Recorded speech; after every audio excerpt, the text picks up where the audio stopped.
आप लोग उम्मीद करते हैं अच्छे होंगे। दोस्तों, इस वीडियो में SSC MTS math previous year paper solution देखने वाले हैं। तो आप लोग लास्ट तक जरूर बने रहिएगा। देखिए, यह पेपर जो है 4/9/2023 को जो है प्रथम पाली में पूछा गया था। तो आज जो है हम लोग ये पेपर देखने वाले हैं।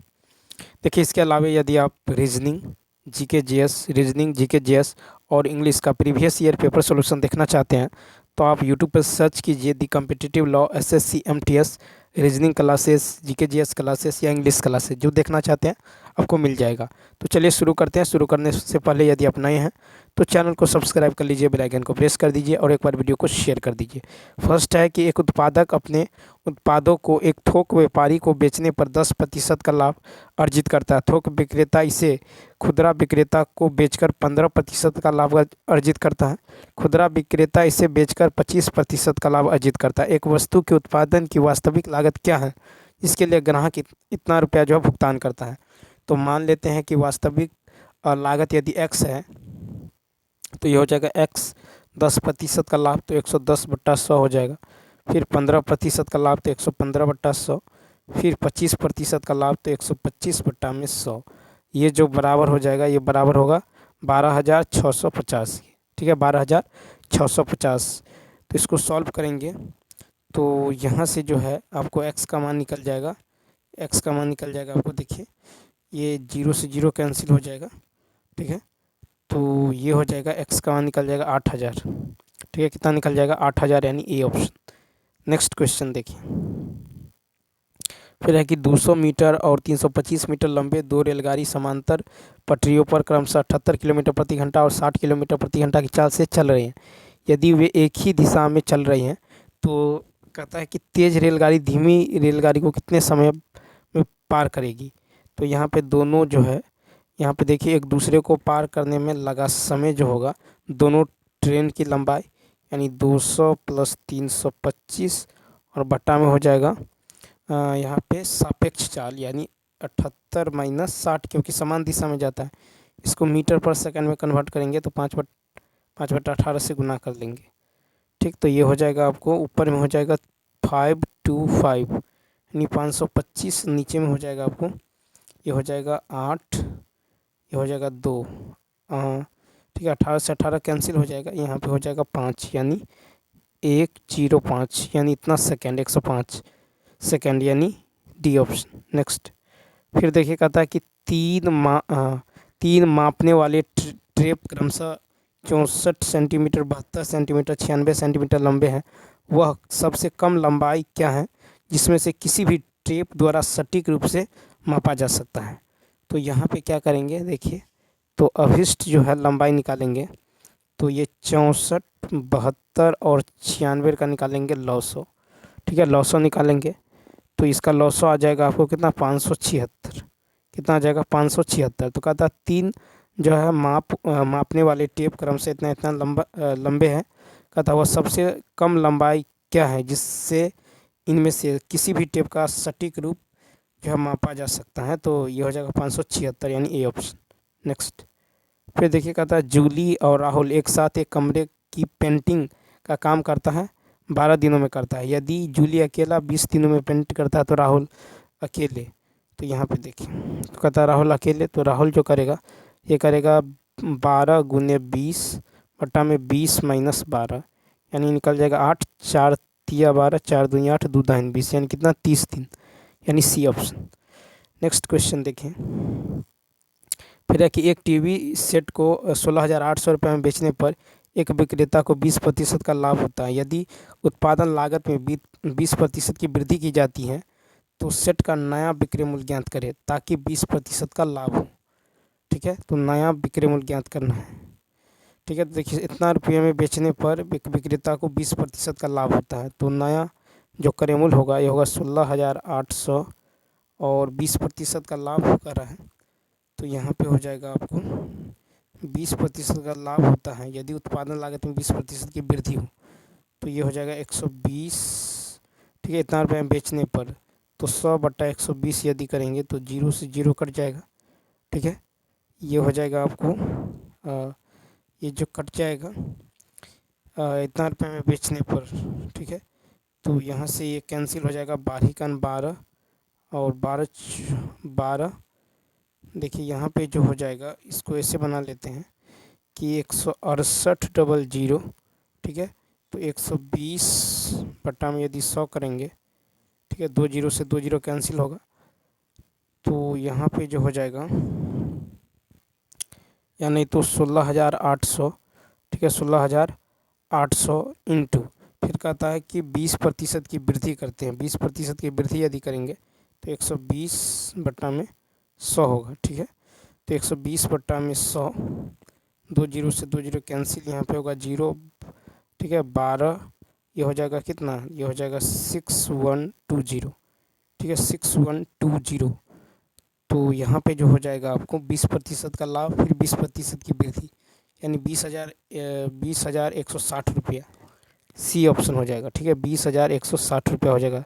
देखिए 12 × 96, हासिल 9 होगा, 12 × 72 और 9, तो 72 और 9 हो जाएगा 81, ठीक है, 12 8 20, यानी कितना होगा, 20,160 रुपया हो जाएगा, ठीक। उसके बाद देखिए यहाँ पे क्वेश्चन नंबर देखिए 6, कहता है कि पी और क्यू अलग अलग काम करके एक काम को क्रमशः 12 और 18 दिनों में पूरा कर सकते हैं, लेकिन वे एक दिन छोड़कर काम करते हैं। पी पहले दिन काम शुरू करता है, काम को पूरा करने में कितना दिन लगेगा। तो देखिए यहाँ पे पी और क्यू अलग अलग करता है 12 और 18 दिनों में, ठीक है, लेकिन वे एक दिन काम छोड़ के करता है। तो पी करता है 12 दिन में, क्यू करता है 18 दिन में। इसका एलसीएम लेंगे तो 36 हो जाएगा, 12 × 36, 18 दिन 36।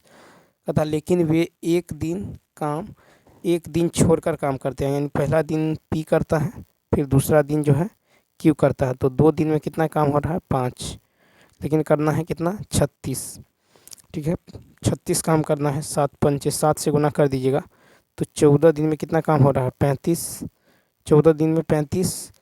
अब फिर कौन काम करेगा, पी करेगा, ठीक है। तो पी जो है एक दिन में कितना काम, 3 काम करता है, तो कराना है एक काम, ठीक है।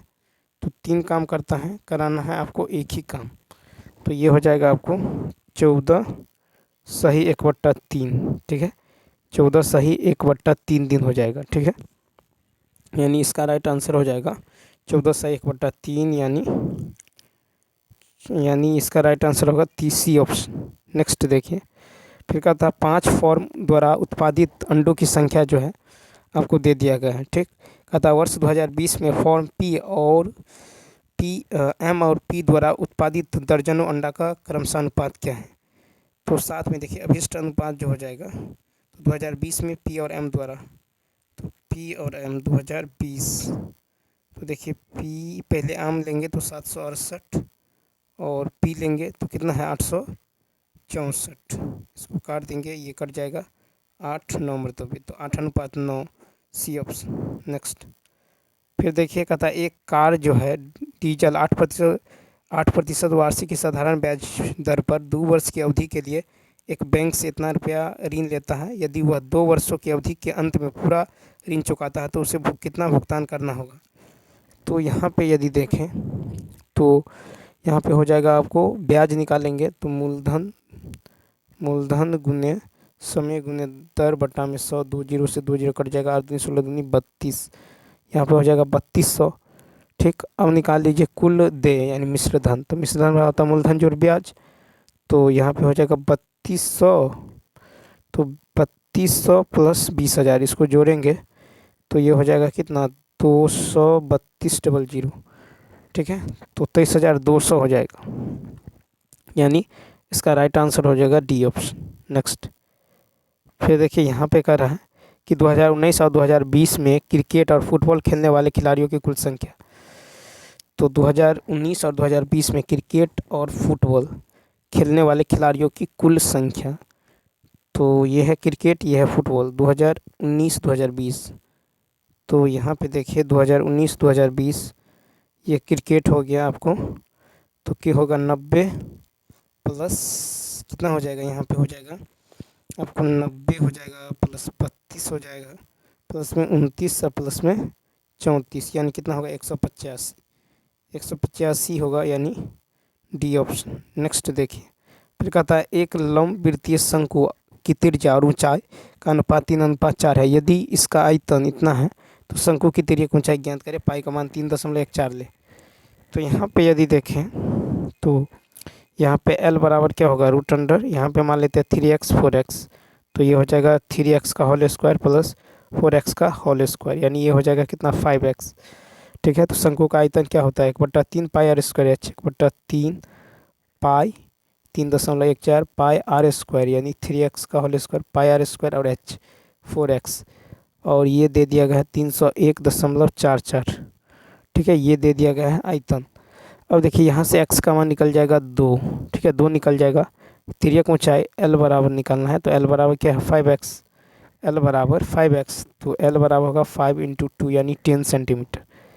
तो यहाँ पे जो राइट आंसर हो जाएगा ये हो जाएगा 10 सेंटीमीटर, यानी डी ऑप्शन। फिर देखिए कहता है एक कॉलेज विद्यार्थी अपनी पॉकेट मनी का 75% खर्च करता है।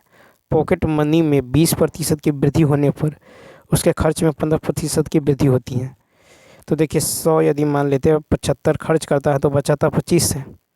फिर कहता है 20% की वृद्धि यदि करता है तो 120 हो जाएगा आय में। फिर कहता है और उसके खर्च में 15% की वृद्धि, यानी 75 का 115% निकाल लीजिए, तो ये निकल जाएगा कितना, तो देखिए ये निकल जाएगा आपको 86.25। ठीक, अब 120 में से 86.25 घटाएंगे तो निकलेगा 33.75। 25 से हो गया 33.75, यानी वृद्धि हुआ है कितना 8.75 का, 8.75/25 गुना में 100। ठीक, 25 चौका 100, ये हो जाएगा 35%, 35 यानी बी ऑप्शन। वार्षिक रूप से संयोजित किस वार्षिक ब्याज दर पर इतना रुपया की धनराशि 2 वर्ष में इतना रुपया का चक्रवृद्धि ब्याज प्राप्त कीजिए। तो देखिए यहाँ पे जो है वार्षिक ब्याज दर दे दिया गया है 8,000 रुपये। ठीक है, और कहता किसी धनराशि पर 2 वर्ष में, तो यहाँ से हम मिश्र धन निकाल लेंगे। तो मिश्र धन बड़ा होगा मूलधन जोड़ ब्याज, ब्याज है 904.2। ठीक है, 2 वर्ष में इतना रुपया चक्रवृद्धि ब्याज होता है, तो मिश्र धन निकल जाएगा आपको 8,904.2 रुपया। ठीक, तो यहाँ निकल गया 8,904.2 बराबर, ये हो जाएगा 8,000।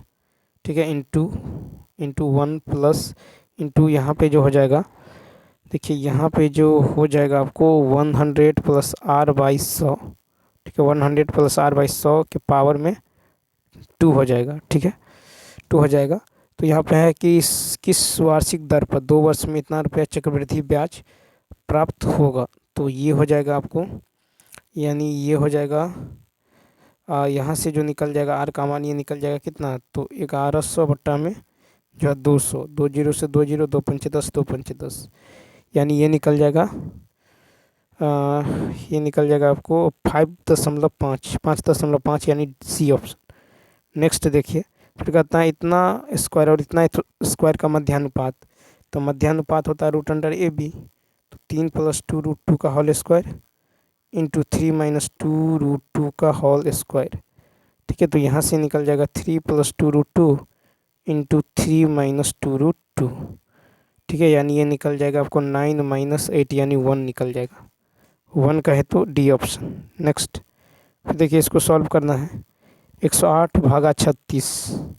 ठीक है, ये तो 108/36, 108/36 × 4 प्लस ये हो जाएगा कितना 10, ये हो जाएगा आपको 10।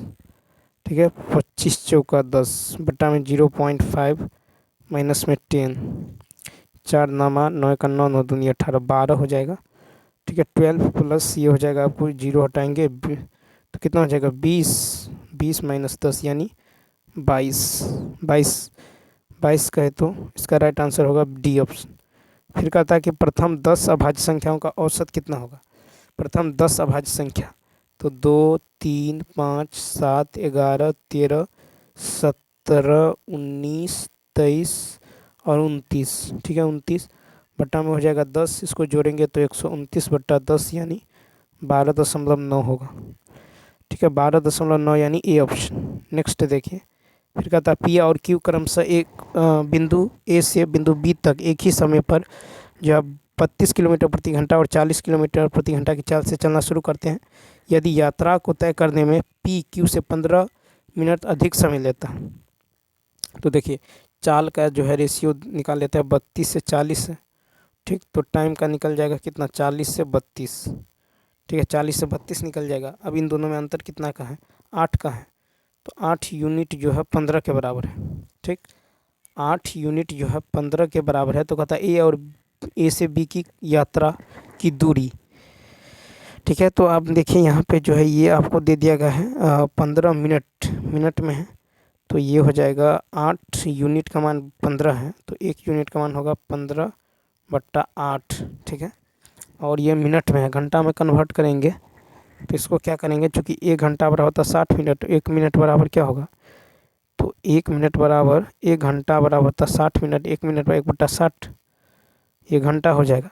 अब हमको निकालना है किसका, तो ये निकालेंगे 40, फिर यहाँ पे तो हो जाएगा 40 गुने 32, तो 40 का निकालेंगे मान, तो यहाँ पे हो जाएगा 40 गुने 32, यानी देखिए 15/8। तो ये कट जाएगा, 15 चौका 60, यानी 1/32 निकालेंगे 40 यूनिट का मान, फिर निकाल देना है 32 यूनिट का मान। ठीक है, तो 32 से 32 कट जाएगा, यानी कितना निकल जाएगा, तो 40 किलोमीटर निकल जाएगा। यानी इसका राइट आंसर क्या हो जाएगा, 2D ऑप्शन। ठीक है, 16 का जो हो जाएगा डी हो जाएगा। नेक्स्ट, अब देखिए 17 नंबर है कि प्रथम 69 प्राकृतिक संख्याओं का औसत क्या है, तो n बराबर है 69। ठीक, तो 69 प्राकृतिक संख्या का औसत निकालना है, तो योग होता है n into N plus n/(1/2)। ठीक है, यहाँ पे औसत निकालेंगे तो फिर n से भाग देना होगा, n कट जाएगा तो n+1/2 हो जाएगा एवरेज, यानी 69 + 1/2 यानी 35 हो जाएगा, 35 बी ऑप्शन। फिर कहता है कि एक मिश्रण में दूध और पानी का अनुपात जो है दे दिया गया 9:7। ठीक है, 9 और 7 दूध और पानी। ठीक, कहता है यदि इसमें दूध की मात्रा पानी से 4 लीटर अधिक है। ठीक है, दूध की मात्रा पानी से 4 लीटर अधिक है, इन दोनों में अंतर कितना का है, 2, 2 का मान 4 है, तो 1 यूनिट का मान कितना होगा, 2। तो कहता है तो मिश्रण में दूध की मात्रा कितना है, तो दूध की मात्रा 9 है, तो 9 यूनिट का मान कितना होगा, 18, 18 हो जाएगा, यानी इसका राइट आंसर हो जाएगा सी ऑप्शन। फिर देखिए कहता है एक समबाहु त्रिभुज का क्षेत्रफल ज्ञात करें जिसकी प्रत्येक भुजा 12 सेंटीमीटर है। तो समबाहु त्रिभुज का क्षेत्रफल होता है √3/4 गुने भुजा स्क्वायर, यानी 12 का स्क्वायर, या 12 गुने 12, 4 तिया 12, 12 तिया 36 √3, 36 √3 सेंटीमीटर स्क्वायर हो जाएगा। ठीक है, यानी डी ऑप्शन। देखिए 20 नंबर है कि एक महिला 3 शेयरों में 3, 4, 5 के अनुपात में इतना रुपये निवेश करती है, उस वर्ष के लिए उसके निवेश क्रमशः 20, 15 और 5 का लाभांश है, कुल लाभांश कितना है। तो यहाँ पे देखिए, तो कुल लाभांश यदि निकालेंगे तो यहाँ पे जो निकल जाएगा आपको कुल लाभांश, तो 3, ठीक है, 3/4, 5, 9, 3, 12 गुना में 27,600, और इस पर जो है 20% मिलता है। ठीक है, 20% यानी 1380 निकल जाएगा। ठीक है, इसी प्रकार द्वितीय निवेश से लाभांश निकालेंगे, तो द्वितीय निवेश से यानी 4/12 गुना में 27,600, और इसका निकालना है 15%, तो ये निकल जाएगा 1380। ठीक है, 1380। और तृतीय निवेश से लाभांश, तो तृतीय में है 5, तो 5/12 गुना में 27,600, इसका 5%, ये निकल जाएगा आपको कितना, 575। अब देखिए कुल लाभांश यानी 1380 प्लस 1380, ठीक है, 1380 प्लस 575, इस सब को जोड़ेंगे तो ये निकल जाएगा 33-35। ठीक है, तो ये निकल जाएगा 33-35, यानी इसका जो राइट आंसर हो जाएगा ये हो जाएगा ए ऑप्शन। तो चलिए दोस्तों, इस वीडियो में इतना ही। यदि यह वीडियो अच्छा लगा हो तो लाइक, शेयर और सब्सक्राइब करना न भूलें। साथ ही साथ कमेंट करके बताइए वीडियो आपको कैसा लगा। इसके अलावा यदि आप रीजनिंग, जीके, जीएस और इंग्लिश का प्रीवियस ईयर पेपर सोल्यूशन देखना चाहते हैं तो आप प्ले लिस्ट से देख सकते हैं। तो चलिए मिलते हैं नेक्स्ट वीडियो में। Thanks for watching.